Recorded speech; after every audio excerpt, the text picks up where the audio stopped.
काय झालं? महाराज येत आहेत ना? नाही, महाराजास थाळा घेणार नाहीत. दूध सुद्धा महालात मागवलंय त्यांनी. आणि शंभूराजे? युवराज लिंगाण्यावर गेले. म्हणजे ते पंक्तीला नाहीत तर?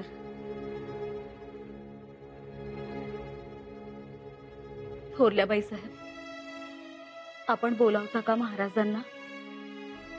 आज हे आम्हाला सांगू नका.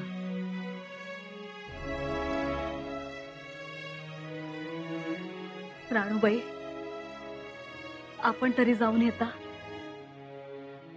गोड बोलून महाराजांना घेऊन या. मातोश्री, आबासाहेबांसमोर जावंसच वाटत नाही. युवराज सुद्धा नाही. त्यांनी आग्रह केला असता महाराजांना. दाईसाहेब बाळराजे सुद्धा आमच्या महाली आहेत. दादासाहेबांसोबत थाळा घेतो म्हणाले. पण शंभूराजे लिंगाण्यावर कशासाठी गेलेत? हौजेचं काही काम आहे म्हणाले.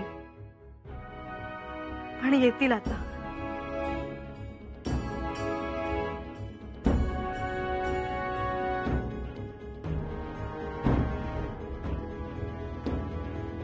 मातोश्री, अहो भरल्या ताटावरून असं उठू नका.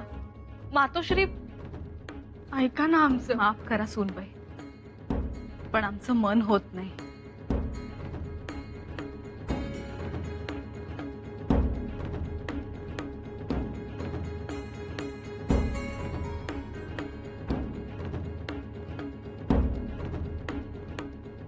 बत्ताशीबाई, अहो तुम्ही तरी ऐका.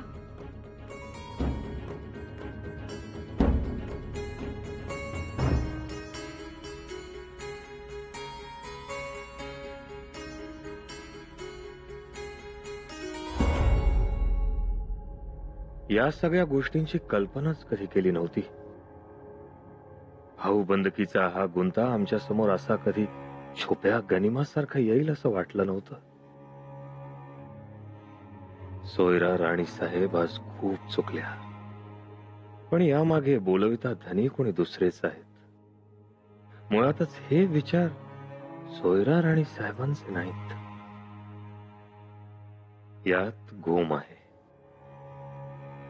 ही वाटणी जेवढी वरवर वाटते तेवढी सोपी नाही. उद्या समजा शंभूराजे या प्रस्तावाने बिथरले तर? हा प्रस्ताव जर त्यांना अपमानास्पद वाटला किंवा त्यांनी म्हटलं द्या दक्षिणेचं राज्य, तर म्हणजे दुरावा हा येणारच. मग आपण आऊसाहेबांना काय सांगावं? सईबाईंना काय सांगावं? त्यांना आम्ही जे वचन दिलंय त्या वचनाचं काय?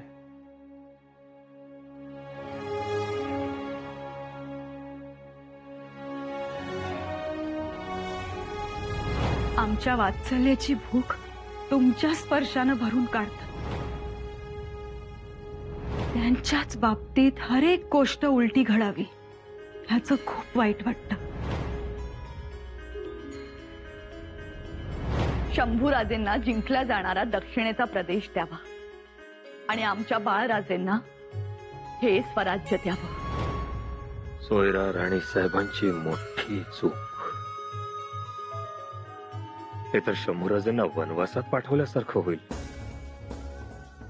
आम्हाला एक कळत नाही, हा भाऊबंदकीचा लांडगा गडावर आलाच कसा? हा कोणत्या कळपातला? काय एवढी तटबंदी मजबूत, एवढे दणकड बुरुज, एवढा जागृत पहारा, तरीही तो आलाच. कसा आला? कोणती वाट मोकळी राहिली? आपण एवढ्या लढाया केल्या, एकापेक्षा एक मातब्बर गनिमांगावर घेतले, पण कधी डगमगलो नाही. पण आज युवराज शंभूराजे आणि राजाराम राजे यांच्यात कलह उभा राहिला तर? समजा आपण वाटणीस आज नकारच दिला तर? तर उद्या पुन्हा मुद्दा डोकं वर काढणारच. मग याचा बंदोबस्त करावा तरी कसा? औ साहेब, खरंच खूप घाई केलीत. तुमच्याशिवाय आम्ही एकाकी आहोत.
दूध घ्या.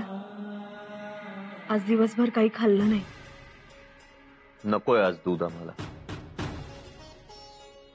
साय नाहीये, काढलीये आम्ही.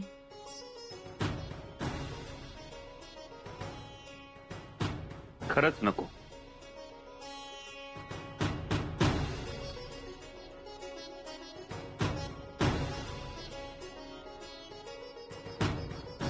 काय निर्णय घेतलात आपण?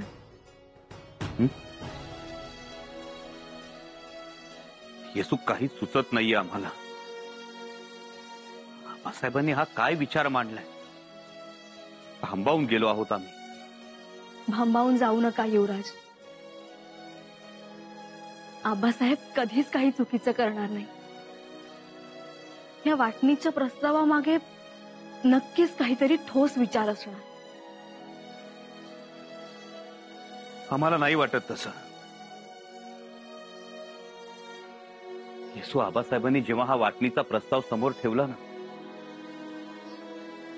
तेव्हा त्यांच्या डोळ्याचं दुःख दिसलं आम्हाला.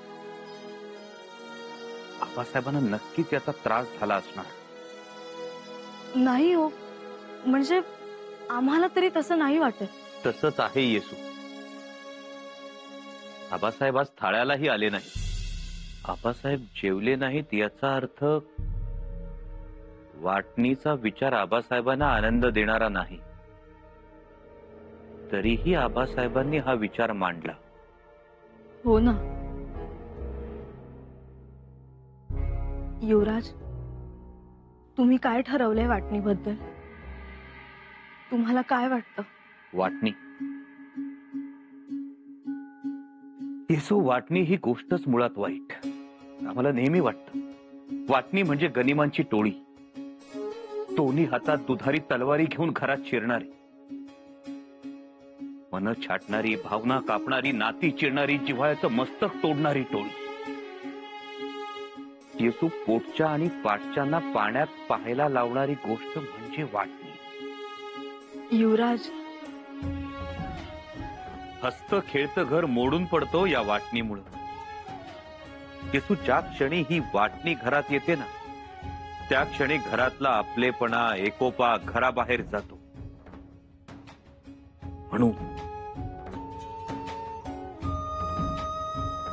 म्हणून आमचा वाटणीला विरोध आहे. आम्हाला कल्पना आहे, पण म्हणून आबासाहेबांचा शब्द तुम्ही डावलणार आहात.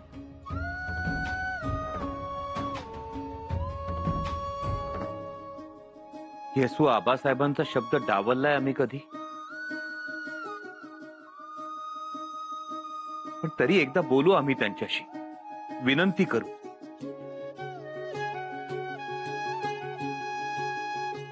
आबासाहेब ऐकणार नाही. त्यांनी काहीतरी विचारांती हा निर्णय घेतला असणार. ते तर झालंच, पण येसू वाटणी हा विषय आला की 4 भिंतींच्या घरातच अनेक भिंती उभ्या राहतात. तिरस्काराच्या, मत्सराच्या, स्वार्थाच्या, द्वेषाच्या, रागाच्या, लोभाच्या. आणि या भिंती घरातल्या माणसांचं जिणं मुश्किल करतात. अहो, कालपर्यंत असलेला सख्खेपणा आज परकेपणा होऊन जातो. आपण वाटा मागतो, तो मिळतोही, पण सुखाच्या वाटा मात्र बंद होऊन जातात. घरातलं हसणं रुसून जातं आणि रुसणं खदा खदा हसू लागतं. क्षणभर आपल्याला वाटतं आपण स्वतंत्र झालो, मोकळे झालो, आता आपला अधिकार. पण क्षणभरच. दुसऱ्या क्षणी त्यातली क्षणभंगुरता जाणवू लागते. अहो, सख्ख्या भावानं मायेपोटी फोडलेला हंबरडाच लाख मोलाचा.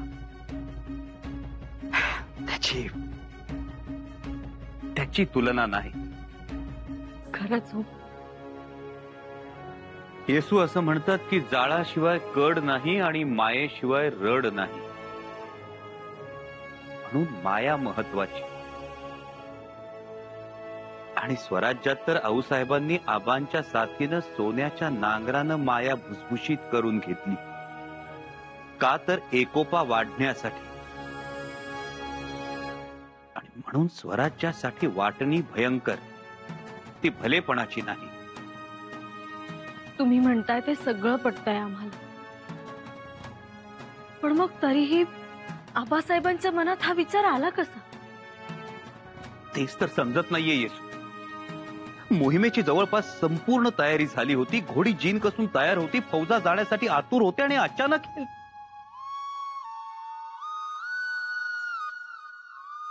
आम्हाला तर काही सुचेनासं झालंय. दादासाहेब, महाराजे, तुम्ही झोपला नाहीत अजून? पण तुम्हीही झोपला नाहीत अजून.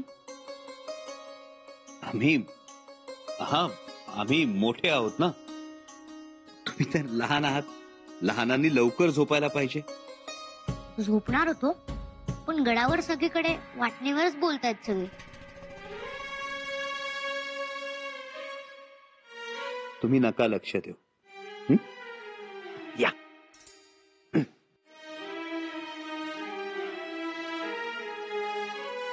या, मांडीवर झोपवतो तुम्हाला. पण दादासाहेब, वाटणी म्हणजे काय हो? वाटणी? वाटणी वाईट असते? छे,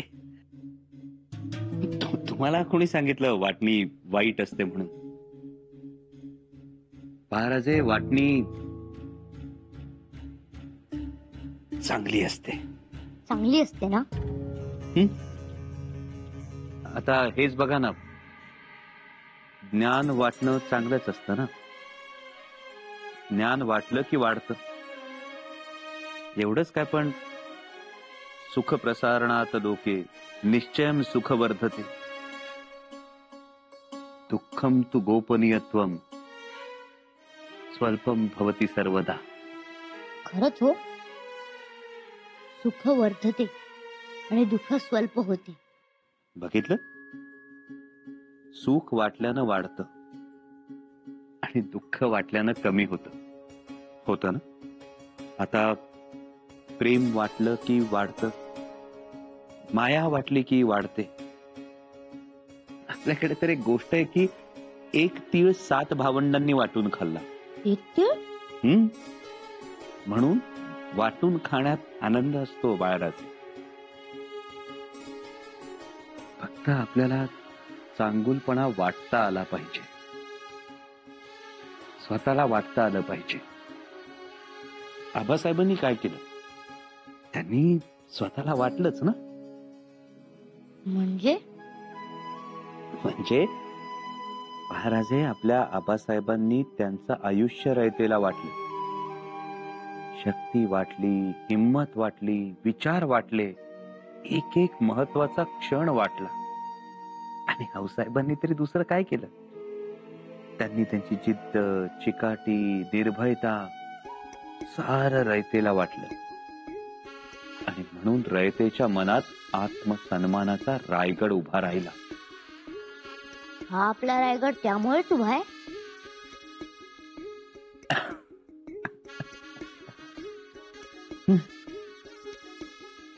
त्यामुळेच उभा आहे. बाळराजे चला बरं, आता झोपा. आम्ही सोडून येतो तुम्हाला मातोश्रींच्या महाली. नाही, मांडीवर झोपवण्याचा कबूल केला होता ना तुम्ही. आता खूप उशीर झालाय, खूप रात्र झाली. मातोश्री वाट पाहत असते. चला. मातोश्री सुद्धा एकट्याच बसल्यात.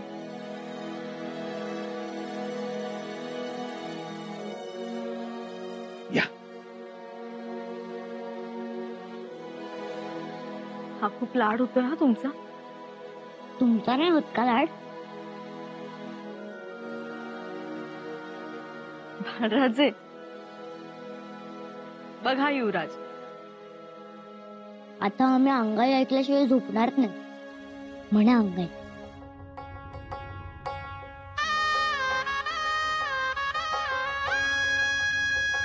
इथे शब्द फुटत नाही आणि अंगाईचा आग्रह.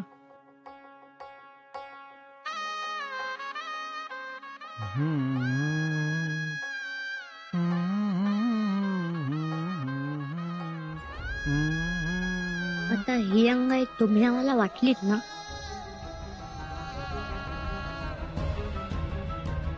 म्हणजे हीच अंगाई मोठ्या मातोश्री तुम्हाला म्हणायच्या ना. तीच अंगाई आम्हाला दादासाहेब. हो, त्याचे तीच अंगाई, तीच वेळ आणि तसंच छानसं बाळ. म्हणा ना.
शिवमाथ्यावरची गंगा कमळात सोपला भुंगा थांबला शिवारी वारा थांबला शिवारी वारा आभाळी निजला तारा बघ निजला रे चंद्र निळ्या भाळा तू निज निज रे माझ्या बाळा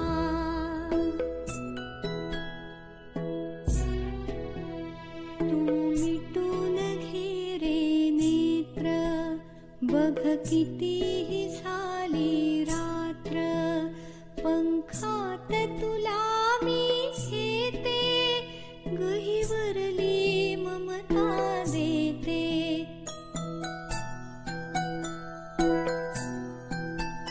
तू नको नाचवू पायामधला वाळा तू निज निज रे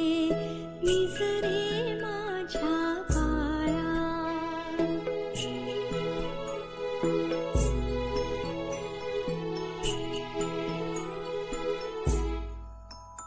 तू अत्तर भिजला भाया तुझवरी जगाची माया लाभू दे